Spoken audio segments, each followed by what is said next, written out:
तो आज हम लोग बात करेंगे दो चर वाले रैखिक समीकरण के ऊपर। दो चर वाले रैखिक समीकरण के ऊपर कि दो चर वाले रैखिक समीकरण को किस प्रकार से हल किया जाता है।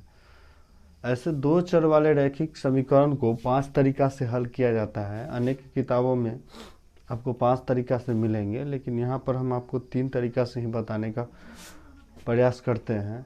क्या कि अक्सर एग्जाम में 3 तरीका से ही पूछा जाता है। इन तीनों में से ही कोई एक तरीका से पूछ लिया जाता है।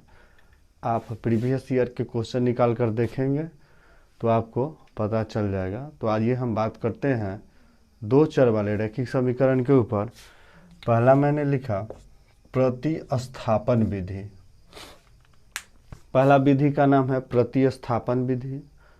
दूसरा विधि आपको दिख रहा है विलोपन विधि, और तीसरा ब्रजगुणन विधि।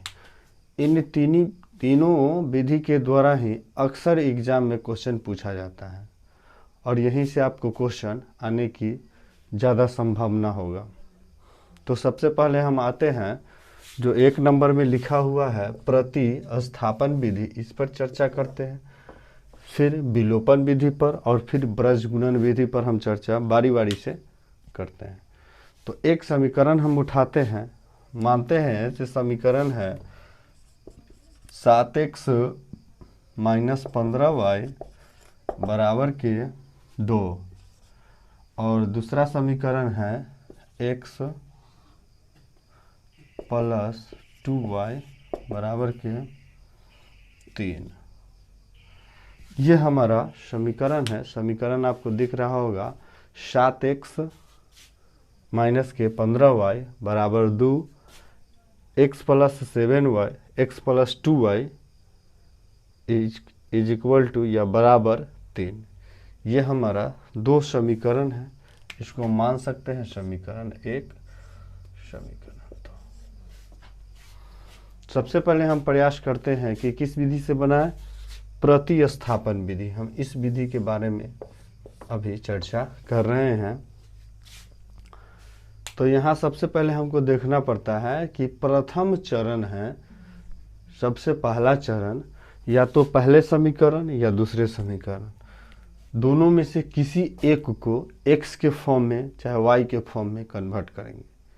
तो आइए हम देखते हैं किस प्रकार कन्वर्ट करते हैं। अगर हम समीकरण 2 को लेते हैं x + 2y = 3, इस समीकरण को मैंने लिया कि यह छोटा है, थोड़ा आसान पड़ेगा। क्या पड़ेगा? थोड़ा आसान पड़ेगा। तो देखते हैं कि क्या होता है। x को हम यहीं पर छोड़ते हैं, और जब ये वाला 2y वाला का साइड बदलेगा तो क्या होता है, चिन्ह बदल जाता है। क्या होता है? चिन्ह बदलता है। प्लस होगा तो माइनस जाकर हो जाएगा, माइनस होगा तो प्लस हो जाएगा। तो यहाँ पर प्लस का चिन्ह है तो इधर जाएगा, बराबर के उस साइड तो माइनस का हो जाएगा। सबसे पहले 3 है तो 3 लिख लेते हैं, माइनस का 2y। इसको तीसरा समीकरण देते हैं। यहाँ तक हमको पता है कि आप लोग को कोई इसमें शिकायत नहीं होगा, यहाँ तक समझने में कोई कठिनाई नहीं हुआ होगा। x को यहीं छोड़ दिए, 2y को साइड बदल दिए तो हो गया 3 - 2y। यहाँ तक। अब हम अगला जो चरण है, अगला जो प्रोसेस है, इसको ठीक से ध्यान से देखिए। लिखेंगे कि समीकरण यहाँ 1 है और यहाँ 2 है। तो समीकरण 1 में, किसमें? समीकरण 1 में जो हम मान निकाले हैं x का, समीकरण 1 में x का मान रखने पर क्या लिखेंगे? समीकरण 1 में x का मान रखने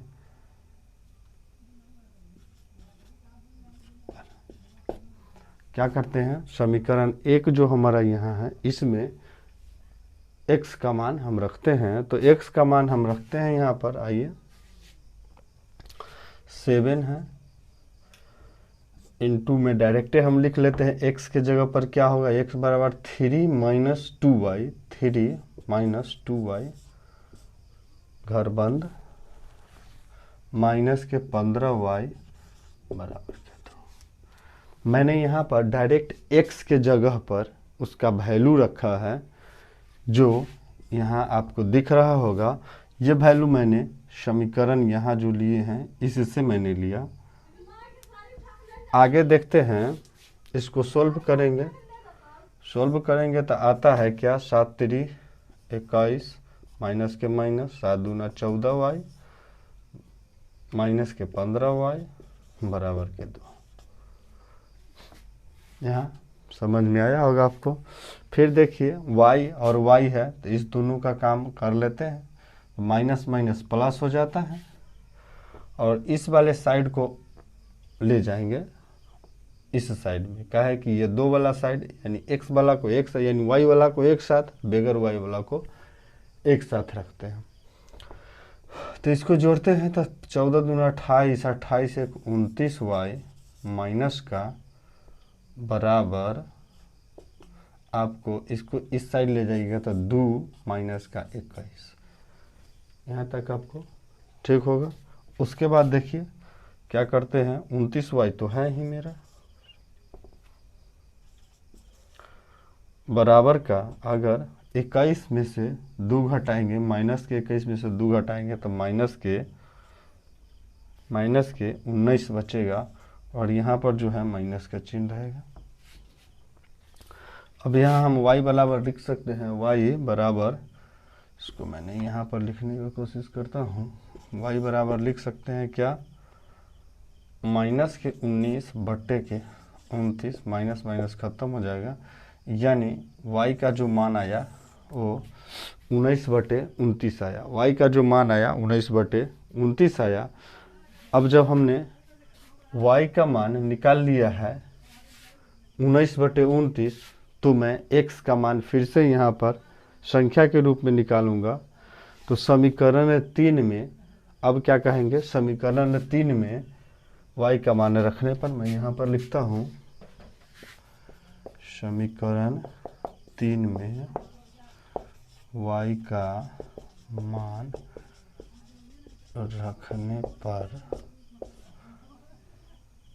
यहाँ समीकरण 3 है, x बराबर 3 माइनस 2y। यहाँ x का मान, यहाँ y का मान निकाले हैं हम, तो x बराबर क्या होगा, 3 माइनस के 2 इंटू y का मान कितना है 19/29। आपको यहाँ देखने से मिलता है x बराबर 3 माइनस 19 दूनी 38/29। यहाँ फिर x बराबर हम लिख सकते हैं, बटा पर के घटाव करेंगे तो 29 तिया 87, 9 तिया 27, 29 तिया 87 या 87 माइनस 38, 87 माइनस 38 आपको 1 9, 7 में से गया 3 4, तो आपको आ जाएगा 49 बटे के 29। 49 बटे के 29 आपका x का मान हो गया। किसका मान, x का मान। आशा करते हैं कि आपको यह समझ में आया होगा और दिखाई दे रहा होगा मैंने क्या बताया। फिर से समझाने का मैं एक बार कोशिश करता हूँ। सबसे पहले ये समीकरण है 7x माइनस 15y बराबर 2, x प्लस 2y बराबर या इक्वल टू 3, पहला समीकरण। दूसरा समीकरण, मैंने दूसरा समीकरण में से x का वैल्यू निकालने का कोशिश किया, जो कि x बराबर 3 माइनस 2y, समीकरण 3 मान लिए। समीकरण 3 जब मिल गया तो समीकरण 1 में x का वैल्यू हम पुट किए। जब x का वैल्यू हम समीकरण 1 में पुट किए हैं, y का मान हमको 19/29 आ गया है, और समीकरण 3 में जब y का मान मैंने पुट किया तो x का मान हमारा 49/29 आ गया। 49/29 जो x और y का मान हुआ, x का मान क्या हो गया 49/29 और y का मान 19/29। यही हमारा आंसर हुआ। अब हम इसी क्वेश्चन को, ये जो क्वेश्चन दिया हुआ है, इसी क्वेश्चन को दूसरे विधि से बनाता हूँ, यानी कहने का मतलब विलोपन विधि से। जो पहले मैंने क्वेश्चन हल किया, ठीक उसी क्वेश्चन को मैं विलोपन विधि से बनाता हूँ और सेम क्वेश्चन का सेम आंसर आएगा विलोपन विधि से। तो चलिए आते हैं। इसमें सबसे पहले हमको समीकरण तो देख ही रहे हैं और इसमें हम प्रयास करेंगे। सबसे पहले क्या प्रयास हमको करना है कि x वाला टर्म को और नहीं तो y वाला टर्म को, किसी एक टर्म को क्या बना ले, बराबर बना ले। क्या बना है, बराबर। तो किसी भी एक टर्म को बराबर करने के लिए यहाँ पर हम देखेंगे और सोचने के बाद हमको पता चलता है कि अगर यहाँ पर 7x दिया हुआ है, यहाँ पर हम 7x से गुना कर लें तो हमारा x वाला टर्म बराबर हो जाता है। इसको बनाने का और भी तरीका है, लेकिन मैं इस तरीका से आपको समझाता हूँ, बहुत ही आसान पड़ेगा आपको। तो आइए इस समीकरण को सबसे पहले हम देखते हैं। 7x माइनस 15y बराबर 2 यानी 2 और x प्लस 2y बराबर 3 यानी 3, समीकरण 2 है।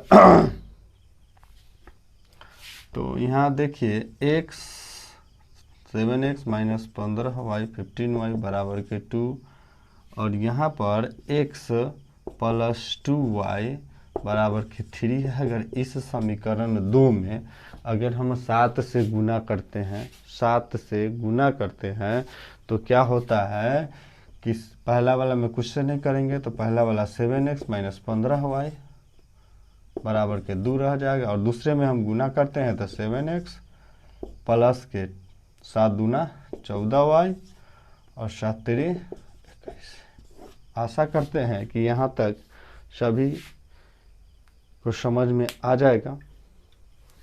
और आगे हम देखते हैं। अब इसको काटने के लिए मैंने इसको बराबर किया है, तो यहाँ पर जब न कोई साइन रहता है तो प्लस का साइन रहता है, तो यहाँ पर मैं बदल दूंगा साइन। यहाँ पर प्लस का साइन है इसलिए बदल कर माइनस में कर देंगे, यहाँ पर प्लस का इसलिए यहाँ पर माइनस में कर देंगे। साइन हम उल्टा लिखते हैं काटने के लिए। यहाँ पर हम प्लस का ही छोड़ देते तो 14 हो जाता, जुट जाता, जिसके चलते हमको साइन बदलना पड़ा है। अब यहाँ हम इसको काट लिए, यहाँ माइनस का यहाँ माइनस का, तो माइनस माइनस प्लस हो जाता है, माइनस माइनस प्लस हो जाता है। और यह 14 दूनी 28 है, 1 29 माइनस 29y हो जाएगा बराबर का, यह माइनस का 21 है और प्लस का 2 है तो माइनस का 19 हो जाएगा। यहाँ पर देखिएगा कि y से सॉरी माइनस माइनस ख़त्म कर लेते हैं और y बराबर लिख देते हैं 19/29। यहाँ पर हमारा y का मान आ गया, y का मान मेरा 19/29 आया। और x का मान हम निकालने के लिए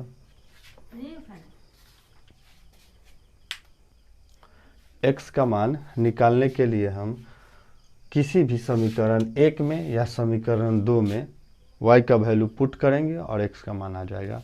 तो लीजिए हम समीकरण 2 में ही, समीकरण 2 में x का मान y का मान, क्या कि y निकला है, y का मान रखने पर